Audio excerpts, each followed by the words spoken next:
There's been a lot of hype and promise since Little Big Planet was first announced. Sony's been dropping tidbits about the game's powerful creation tools for some time, and its adorable mascot, Sackboy, has been slowly taking over the internet with his sack puppet charm. Well, the game is finally here, and amazingly, it's actually exceeded my expectations.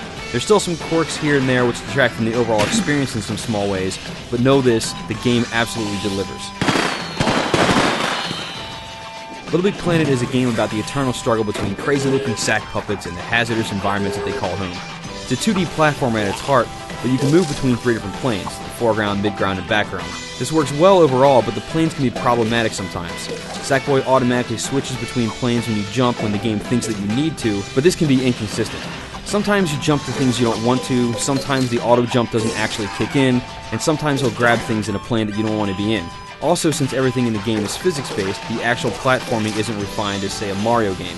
Manipulating your dude in the air and while he jumps isn't quite as responsive as you'd like it to be. But like I said, these problems don't even come close to ruining the experience. And what an experience it is.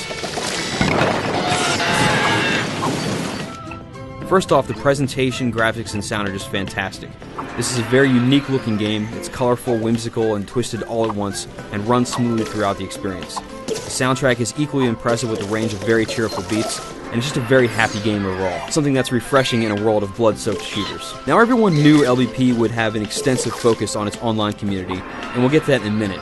But what was surprising to me is just how solid the story portion of the game is. These are levels that Media Molecule made themselves, and their level design gets crazier and crazier as you progress. Each level is very unique, even when compared to others in the same theme, and some of the designs are simply brilliant.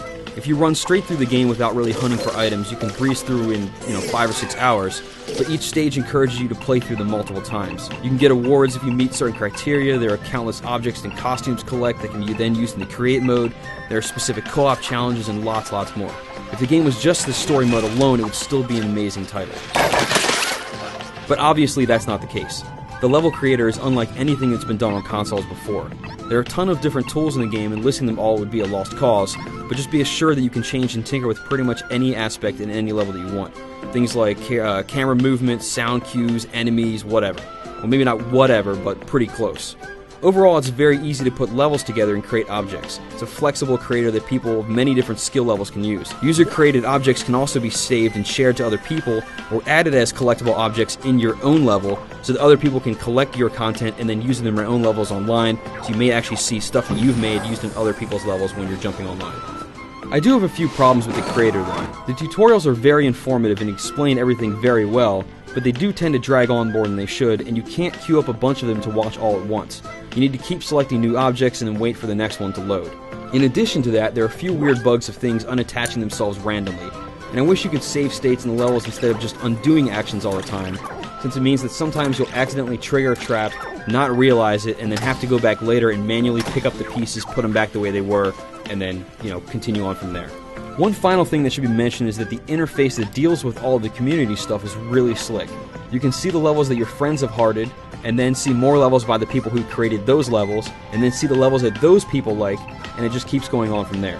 You can search for levels, send invites, play levels online while keeping your parties together, modified user-created levels if they allow it. Really, the game does exactly what you would hope that it would do, and it does a really fantastic job of keeping the community aspect together, and the interface that keeps all of that going is really slick. There's a lot to talk about with this game, but just know that Little Big Planet is a fantastic title overall, and a great exclusive for PS3 fans everywhere. Games this unique don't come around very often, so do yourself a favor and check it out, because this really is an instant classic. For the full written review, log on to IGN.com.